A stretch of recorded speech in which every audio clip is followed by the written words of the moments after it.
It's a fight to the death in this week's Bleach Chapter 524, The Drop. Chapter starts with Isane and Yachiru finding things left behind for them by Kenpachi and Unohana. Isane got some note that doesn't reveal what it says, and from what I can tell, Yachiru got Zaraki's eye patch. Enough of that sappy crap, we cut to Kenpachi and Unohana having the brutal fight we all wanted. The two exchange several blows, but she tells him that by removing his eye patch, his strength has already hit bottom. She gets in a shoulder shot and declares that his way of fighting one-handed looks as though he's not enjoying this fight. This pisses off Zaraki, and he screams about how he used to look up to her, but Unohana doesn't take kindly to that compliment as she disarms and corners him. He comes to the conclusion that he's gotten weaker since their last fight and starts to fear dying as he begins to cry? And then he's stabbed through the throat?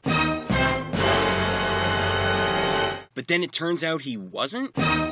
Yeah, that was kind of odd. Not sure what happened there. Anyways, Zaraki has new life as Unohana despairs in the fact that she carries some sort of sin because of him. Awesome chapter. Really glad that Kubo stuck with this fight instead of taking us back to Ichigo. The fight was really well done. Zaraki looks like he's getting his ass handed to him, and Unohana even has time to mock him and his weakness. The best part for me, personally, was seeing Zaraki finally scared of death. I know I made fun of it, but it was emotional to see that this brutal warrior was pushed to the edge and shed tears at the thought of dying by his idol's hands. What confused me, though, was when he was stabbed in the neck. We see that his Zanpakuto is all the way across the room, he's been stabbed in the throat, the blood he coughed up in Unohana's face because of that stab is still there, even when he realizes he wasn't stabbed, and magically he has his Zanpakuto back in his hand. I mean, what? The whole thing was cool, but I felt really confused. I'm sure this will be discussed in the future, hopefully. And I'm curious as to what Unohana meant by her sin. I think this is setting up a flashback for next week, which would be great to see. Get to see how that first fight went down. Also, I just want to say, for those who think that one of these two is going to die during their battle,